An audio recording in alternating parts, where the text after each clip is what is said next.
Hello dear students, carboxylic acid के last video में हम लोगों ने कार्बोक्सिलिक एसिड का इंट्रोडक्शन देखा और कार्बोक्सिलिक एसिड के प्रिपरेशन पे भी डिस्कशन किया, जिस पे हम लोगों ने अल्कोहल के ऑक्सीडेशन से कार्बोक्सिलिक एसिड बनाए और एल्डिहाइड कीटोन के ऑक्सीडेशन से कार्बोक्सिलिक एसिड का प्रिपरेशन किया। और इसके साथ साथ हम लोगों ने एल्किल साइनाइड का भी हाइड्रोलिसिस किया, जिसमें हम लोगों ने एसिडिक हाइड्रोलिसिस और बेसिक हाइड्रोलिसिस देखा।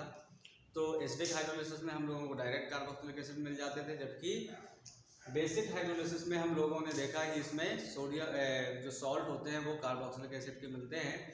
तो हम लोगों ने ओवरऑल 5 कार्बोक्सिलिक एसिड के प्रिपरेशन मेथड पे डिस्कशन कर लिया। अब हम लोग कार्बोक्सिलिक एसिड में देखते हैं जो 6 प्रिपरेशन मेथड है। तो इस टाइप से अगर हम देखेंगे, लास्ट में हम लोगों ने ईस्टर तक हम लोगों ने देख लिया था कि ईस्टर के हाइड्रोलिसिस से हम लोग कार्बोक्सिलिक एसिड का प्रिपरेशन कर सकते हैं। अब हम लोग देख सकते हैं कि बाई डाई कार्बोक्सिलिक एसिड, अगर हमें मोनो कार्बोक्सिलिक एसिड का प्रिपरेशन करना है तो डाई कार्बोक्सिलिक एसिड से भी हम लोग इसका प्रिपरेशन कर सकते हैं। जैसे अगर कोई भी ऐसा कार्बोक्सिलिक एसिड है जिससे एक ही कार्बन से 2 कार्बोक्सी ग्रुप अटैच्ड हैं, तो ऐसे कार्बोक्सिलिक एसिड को अगर हम लोग हीट कर देते हैं, नॉर्मली हीटिंग पे हम लोगों को मिल जाता है यहाँ पर डाई कार्बोक्सिलिक एसिड से मोनो कार्बोक्सिलिक एसिड, और यहाँ से CO2 गैस रिमूव हो जाती है। तो ये H यहाँ पर अटैच्ड हो जाएगा, तो हम लोगों को मिल जाएगा CH3COOH प्लस CO2। तो ये क्या है? ये एक्चुअल में मेलोनिक एसिड है। याद रखना है कि ये है मेलोनिक एसिड। मेलोनिक एसिड को अगर हम इस टाइप से मेलोनिक एसिड को अगर हम हीट करते हैं तो हमें मोनो कार्बोक्सिलिक एसिड में एसिटिक एसिड मिल जाता है, एसिटिक एसिड मिल जाते हैं। अब अगर हम जनरली वैसे अगर किसी डाई कार्बोक्सिलिक एसिड को अगर हम हीट करते हैं तो डाई कार्बोक्सिलिक एसिड में अगर हम लोगों ने अभी जैसे सक्सीनिक एसिड देखा था, तो सक्सीनिक एसिड में भी हम लोग देख सकते हैं कि अगर सक्सीनिक एसिड को है, क्योंकि यहाँ पर सेम कार्बन से 2 कार्बोक्सी ग्रुप अटैच नहीं है, इसलिए जैसे हम बात करेंगे CH2COOH CH2COOH, ऐसे कोई डाई कार्बोक्सिलिक एसिड हैं तो इनको हम क्या कर सकते हैं, लिमिटेड अमाउंट में हम सोडा लाइम से रिएक्शंस करा सकते हैं। तो सोडा लाइम क्या होता है? NaOH plus CaO। जनरली वैसे हम कार्बोक्सिलिक एसिड से एल्केन बनाने का जो मेथड है, वैसे इसमें हम कार्बोक्सिलिक एसिड में सोडा लाइम यूज करते हैं, लेकिन अगर हम कैलकुलेटेड अमाउंट में सोडा लाइम यूज करते हैं तो इनमें से एक कार्बोक्सी ग्रुप से CO2 गैस बाहर हो जाती है, डिकार्बोक्सिलेशन हो जाता है, और यहाँ मिल जाता है हमें CH3 CH2 और COOH। तो इस टाइप से CH3 CH2 COOH plus CO2 gas remove हो जाती है। अगर हम कैलकुलेटेड अमाउंट में यहाँ सोडा लाइम यूज करते हैं तो सोडा लाइम कैलकुलेटेड अमाउंट में यूज करने पर यहाँ से 2 कार्बोक्सिलिक एसिड में 2 कार्बोक्सिलिक एसिड में से किसी एक कार्बोक्सिलिक एसिड से कार्बन डाइऑक्साइड एलिमिनेट हो जाती है और हम लोगों को मोनो कार्बोक्सिलिक एसिड में मिल जाता है। तो ये है सक्सीनिक एसिड।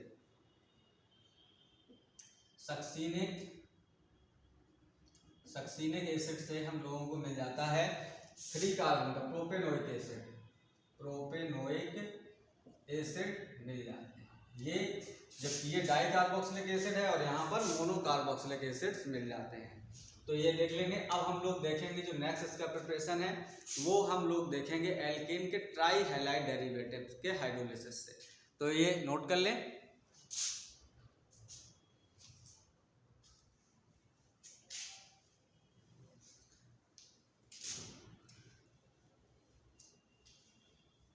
नोट करने में आपको शायद समय लग रहा होगा, तो इसलिए वीडियो को पॉज कर दें। जैसे ही प्रिपरेशन मेथड एक कंप्लीट हुआ करे तो वीडियो को पॉज करें, वीडियो को पॉज करके प्रिपरेशन कंप्लीट कर लें, फिर उसके बाद उसको स्टार्ट करें। तब तक हम लोग इसमें कंप्लीट हो जाता है।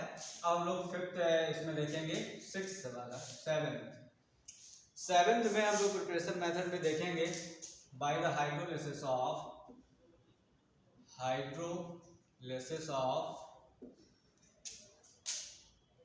Try halide derivatives of alkane, tri halide derivatives of alkene.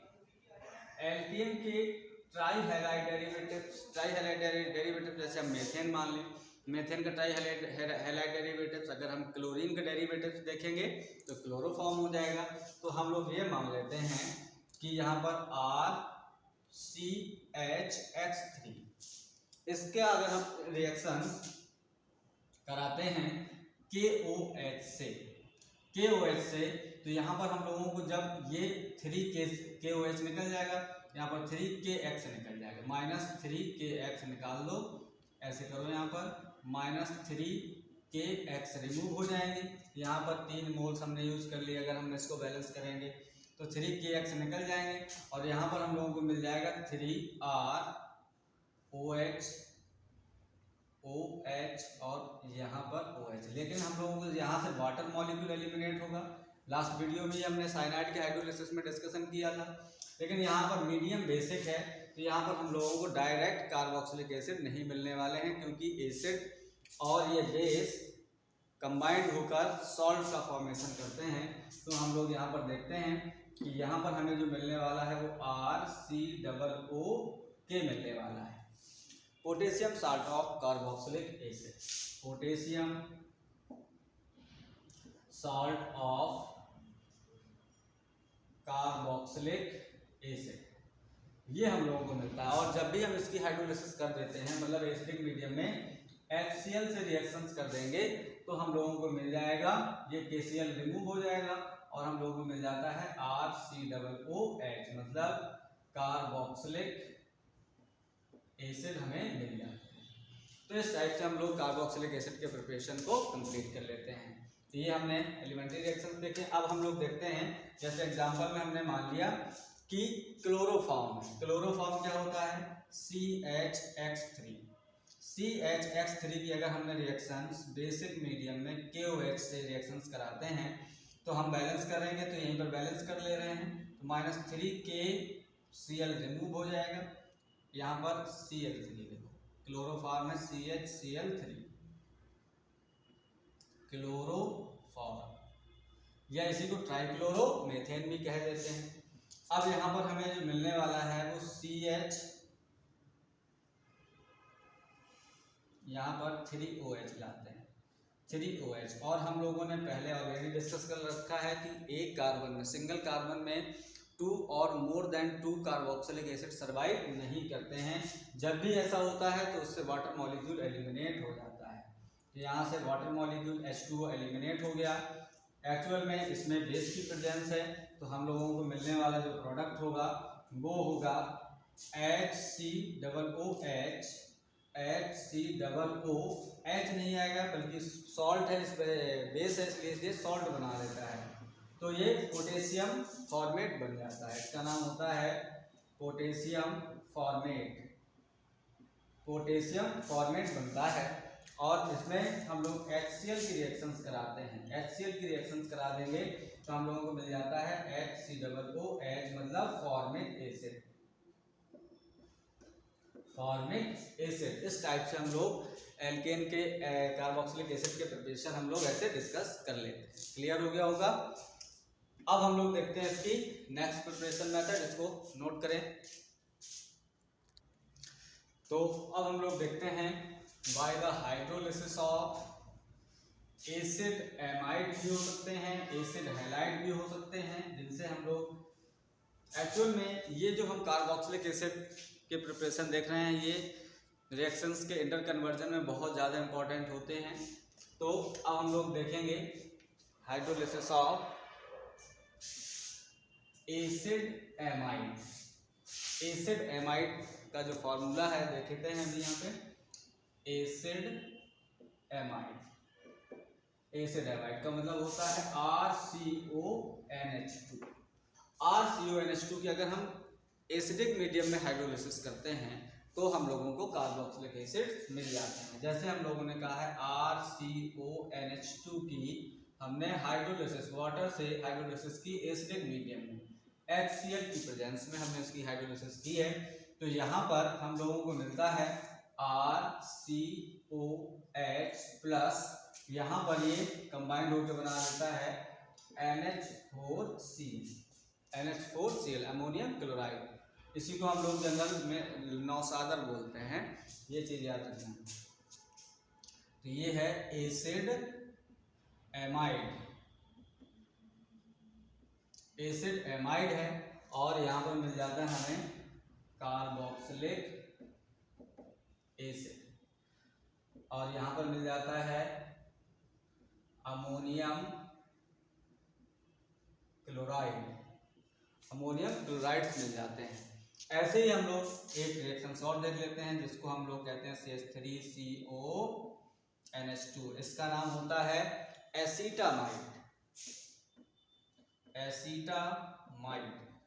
एसीटामाइड की हाइड्रोलिसिस करते हैं in the presence of HCl। तो इन द प्रेजेंस ऑफ जब HCl करेंगे तो हम लोगों को मिल जाएगा एसिटिक एसिड प्लस NH4Cl। तो हम लोगों को एसीटामाइड से मिल जाता है acetic acid plus ammonium chloride. तो इस टाइप से हम लोग ये नॉर्मल इनका उपयोग सबसे ज़्यादा जो केमिकल इंटर कन्वर्जन में किया जाता है। तो ये चीज़ें आपको याद रखनी है। अब हम लोग देखते हैं एसिड हैलाइड से भी हाइड्रोलिसिस की जा सकती है, लेकिन एसिड हैलाइड को हम नॉर्मली गर्म कर देते हैं, हीट कर देते हैं, तो हम लोगों को कार्बोक्सिलिक एसिड मिल जाता है। तो इसको नोट करेंगे।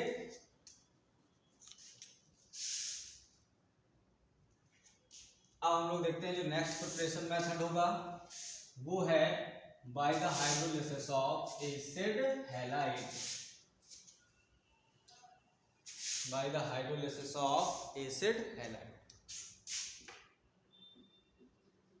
एसिड हैलाइड क्या होते हैं? RCOX, ये एसिड हैलाइड होते हैं। जब भी हम इनका हाइड्रोलिसिस करते हैं तो देख लेते हैं क्या मिलता है हमको। RCOX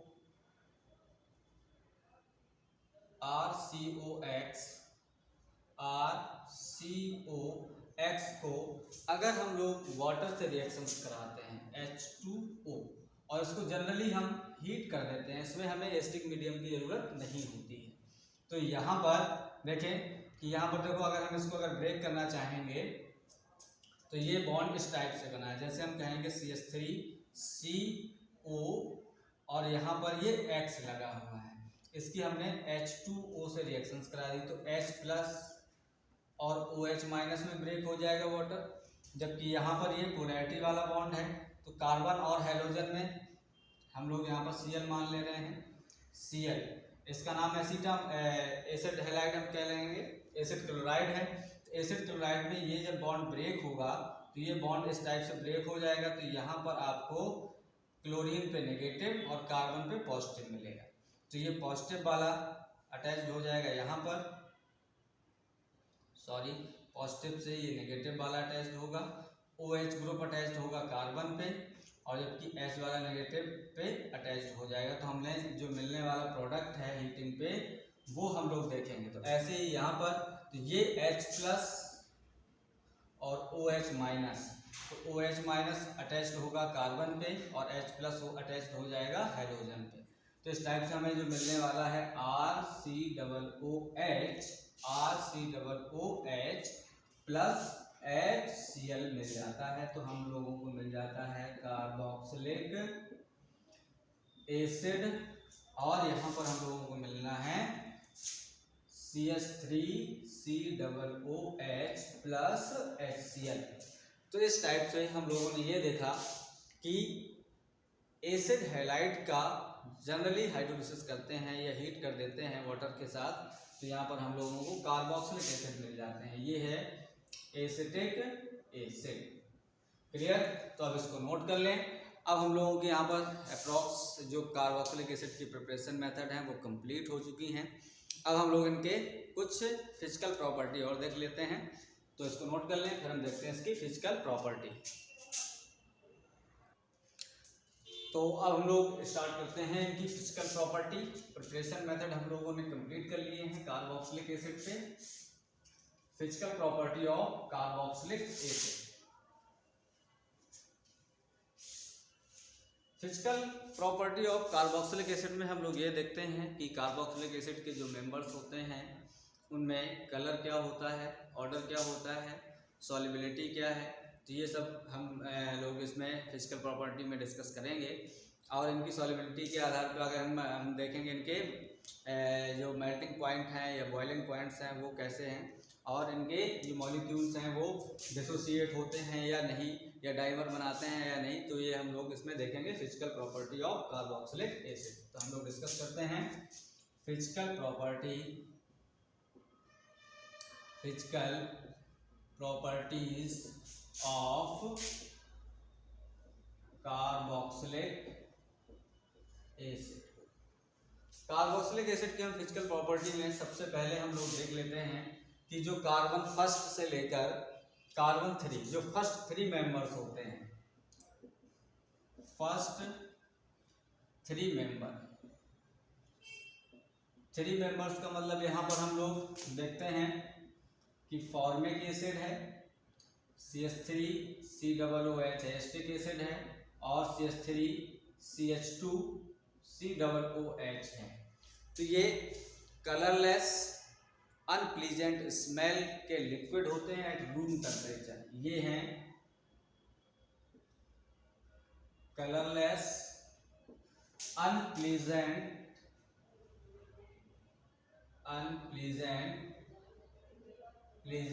smelling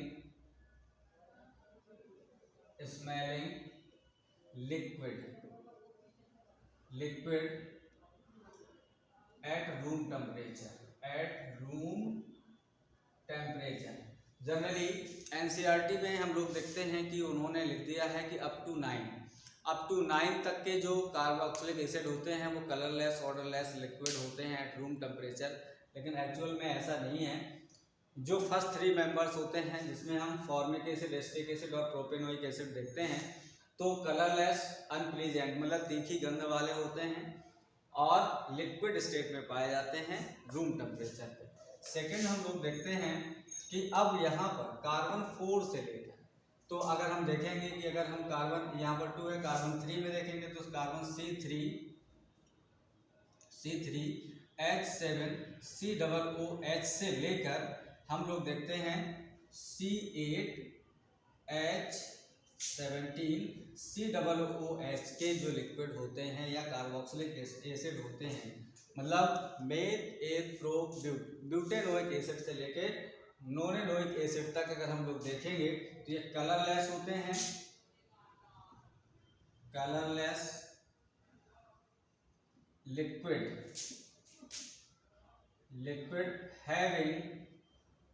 having rancid smell, मतलब सड़े हुए मक्खन जैसी गंध आती है। rancid smell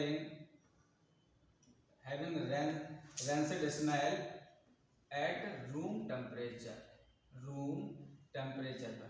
तो ये लिक्विड भी होते हैं और रूम टेम्परेचर पे लिक्विड और कलरलेस होते हैं और रैंसिड सड़े हुए मक्खन जैसी गंध आती है। इसमें कौन से जो होते हैं C3 से, मतलब कार्बन 4 से लेकर कार्बन 9 तक। जो अदर या हायर जो कार्बोक्सिलिक एसिड होते हैं, यहाँ पर हम लोग देखेंगे हायर देन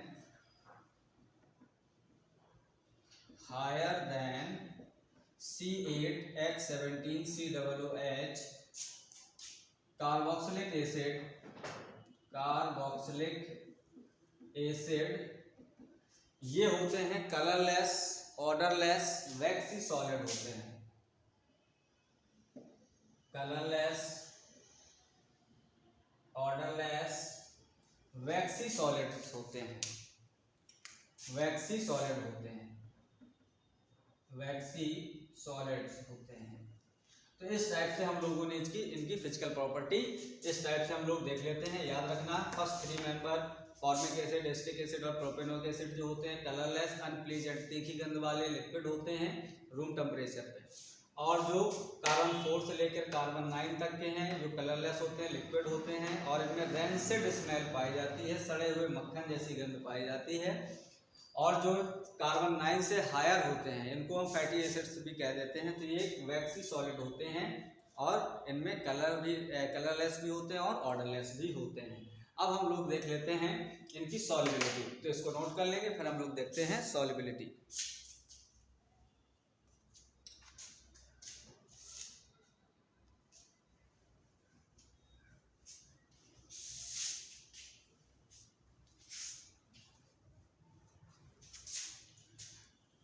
सॉल्युबिलिटी में हम लोग ये देखते हैं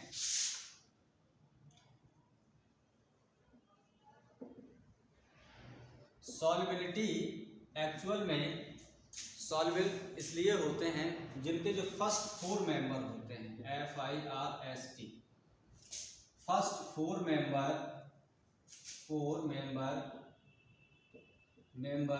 soluble in water, soluble in water.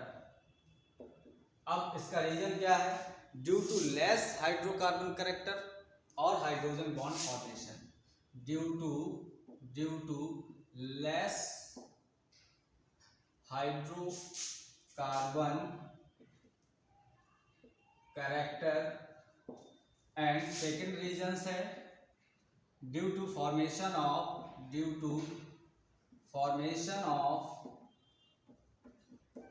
Hydrogen bond.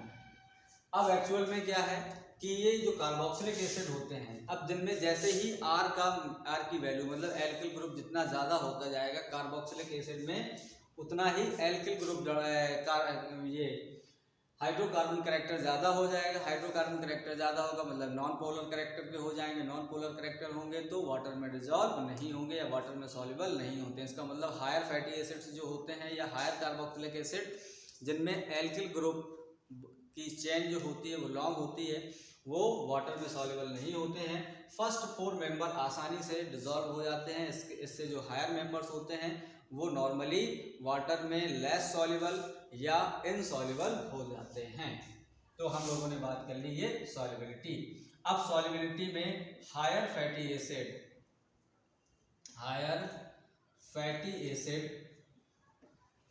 Acids ये जनरली ऑयली अपीयरेंस के होते हैं। हायर फैटी एसिड्स कह सकते हैं या कार्बोक्सिलिक एसिड कह लें। पहले हायर कार्बोक्सिलिक एसिड जो हैं वो सॉल्युबल इन ऑयल्स और इनऑर्गेनिक नॉन पोलर सॉल्वेंट या ऑर्गेनिक पोलर सॉल्वेंट में कह सकते हैं या नॉन पोलर सॉल्वेंट में और नॉन पोलर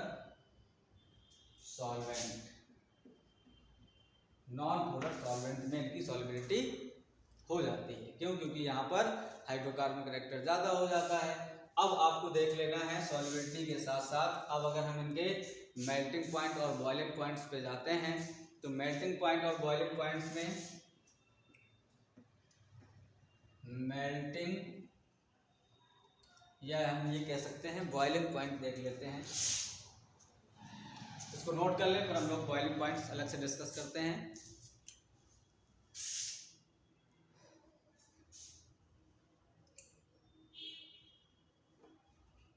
बॉइलिंग पॉइंट देखते हैं। बॉइलिंग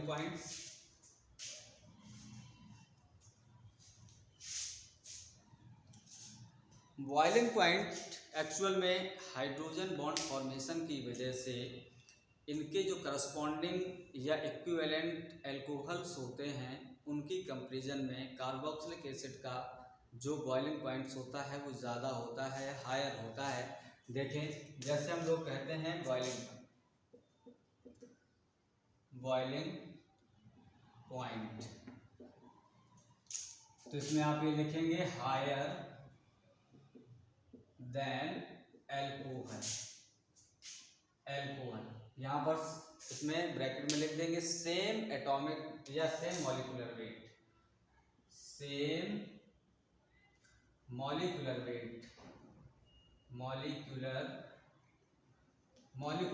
अगर हमने कोई भी कार्बोक्सिलिक एसिड है या एल्कोहल है, दोनों में अगर हम मॉलिक्यूलर वेट सेम लेंगे तो अब यहाँ पर मॉलिक्यूलर वेट सेम होने के बाद भी कार्बोक्सिलिक एसिड का जो बॉइलिंग पॉइंट होगा वो हायर होगा due to formation of formation of hydrogen bonding and due to formation of dimer बनाते हैं, ये डाइमर बनाते हैं, डाइमर ट्राइमर भी बना लेते हैं। तो एक्चुअल में हम लोगों को ये पता होना चाहिए कि जो डाइमर है वो हाइड्रोजन बॉन्डिंग की वजह से बनते हैं। तो हम लोग एक डाइमर बनाकर हम लोग यहाँ पर देख लेते हैं। तो डाइमर देखेंगे, formation of dimer, formation of dimer, जैसे हम लोग देखते हैं पॉलीमर होते हैं तो उसमें बहुत सारी यूनिट्स जुड़ जाती हैं, मोनोमर होते हैं तो उसमें सिंगल यूनिट होती है, डाइमर में 2 यूनिट अटैच्ड हो जाती हैं, ट्राइमर में 3 यूनिट्स अटैच्ड होंगी, टेट्रामर में 4 यूनिट अटैच्ड होंगी। तो हम लोग देख लेते हैं एक डाइमर का फॉर्मेशन कैसे होता है। तो हम लोग R C और हम लोग देख लेते हैं O, और यहाँ पर हम लोग देखते हैं O और H, इस टाइप से। अब जो हम लोगों को नेक्स्ट मिलने वाला है, ये तो एक मॉलिक्यूल हो गया, दूसरा जो हम लोगों को मिलेगा HO, इसके बाद आ जाएगा C, और यहाँ पर हम लोगों को मिल जाएगा ऑक्सीजन, यहाँ पर मिल जाएगा R। तो इस टाइप से इसमें 2 मॉलिक्यूल हो गए, RCOOH, RCOOH, इस टाइप से। तो यहाँ पर एक कार्बोक्सिलिक एसिड का जो कार्बोनिल ग्रुप में प्रेजेंट ऑक्सीजन है वो दूसरे हाइड्रोजन बॉन्ड से, इसमें हाइड्रोजन से अटैच्ड हो जाते हैं due to formation of hydrogen bond. तो ये एक डाइमर का स्ट्रक्चर बना लेते हैं। डाइमर स्ट्रक्चर बन जाने से इनमें जो बॉइलिंग पॉइंट्स हैं वो भी ज़्यादा हो जाते हैं और इनकी स्टेबिलिटी भी ज़्यादा हो जाती है। तो अब हम लोगों ने इसमें लगभग चीज़ें, फिजिकल प्रॉपर्टी हम लोगों ने डिस्कस कर ली। अब इसमें एक एग्जाम्पल है, एग्जाम्पल में हम लोग बॉइलिंग पॉइंट्स में हम लोग देख लेते हैं, जैसे एल्कोहल में जो प्रोपेनोइक एसिड होता है, मेन एक प्रो, जैसे हम कहेंगे C2H5COOH का जो बॉइलिंग पॉइंट है वो अप्रॉक्स 141 होता है, 141 डिग्री सेंटीग्रेड होता है। जबकि इसी के इक्विवेलेंट अगर एल्कोहल लेते हैं तो उसका बॉइलिंग पॉइंट जो होता है 118 डिग्री सेंटीग्रेड हो जाता है। तो ये एक एग्जांपल याद रखना है कि जैसे हम अगर 3 कार्बन का कार्बोक्सिलिक एसिड लेते हैं, अगर उतने ही मॉलिक्यूलर वेट का अगर हम लोगों ने एल्कोहल लिया है तो हम लोगों को यहाँ पर बॉइलिंग पॉइंट्स में कार्बोक्सिलिक एसिड का बॉइलिंग पॉइंट्स हम लोगों को ज़्यादा देखने को मिल जाता है। तो इस टाइप से इसको नोट कर लेंगे।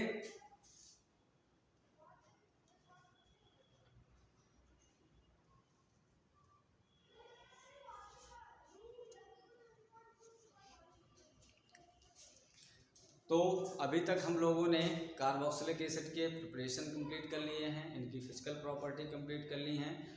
फिजिकल प्रॉपर्टी में आपको याद रखना है कि एनसीईआरटी में उन्होंने जनरली कार्बन 1 से लेकर कार्बन 9 तक के जो कलरलेस ऑर्डरलेस लिक्विड कहे हैं, एक्चुअल में वैसा नहीं है। जो फर्स्ट 3 मेंबर्स होते हैं वो पजेंट स्मेलिंग होते हैं, तीखी गंध वाले होते हैं, अनप्लीजेंट स्मेल के होते हैं, कलरलेस लिक्विड होते हैं। जबकि कार्बन 4 से लेकर कार्बन 9 तक के जो होते हैं वो रैंसिड स्मेल, सड़े हुए मक्खन जैसी गंध के कार्बोक्सिलिक एसिड होते हैं। और जो हायर फैटी एसिड्स होते हैं वो higher fatty acid colourless odourless waxy solids होते हैं। तो ये हम लोगों को इसमें कार्बोक्सिलिक एसिड की फिजिकल प्रॉपर्टी और यहाँ पर इनके प्रिपरेशन कंप्लीट हो चुके हैं। अब हम लोग नेक्स्ट वीडियो में कार्बोक्सिलिक एसिड की केमिकल प्रॉपर्टी पे डिस्कशन करेंगे। और हम लोगों ने कार्बोक्सिलिक एसिड पे हम लोगों ने इससे पहले जो लेक्चर लिया है उसमें हम लोगों ने कार्बोक्सिलिक एसिड इंट्रोडक्शन और कार्बोक्सिलिक एसिड के कुछ प्रिपरेशन मेथड डिस्कस कर लिए हैं। तो मिलते हैं अब नेक्स्ट वीडियो में और फिर उसमें हम लोग देखते हैं कार्बोक्सिलिक एसिड की केमिकल प्रॉपर्टी। तो केमिकल प्रॉपर्टी में हम लोग जनरली ये देखेंगे कि इसमें कौन कौन से रिएक्शंस है। इसमें कुछ नेम्ड रिएक्शंस भी हैं, तो वो नेम्ड रिएक्शंस आपके बोर्ड के पॉइंट ऑफ व्यू से बहुत ज़्यादा इंपॉर्टेंट रहेंगी। और इंटर कन्वर्जन में भी हम लोग ये देखेंगे कि उनका बहुत ज़्यादा उपयोग होने वाला है। तो इसलिए बोर्ड की तैयारी के लिए एकदम पूरे जोर से लगे रहिए और मिलते हैं हम लोग नेक्स्ट वीडियो पे।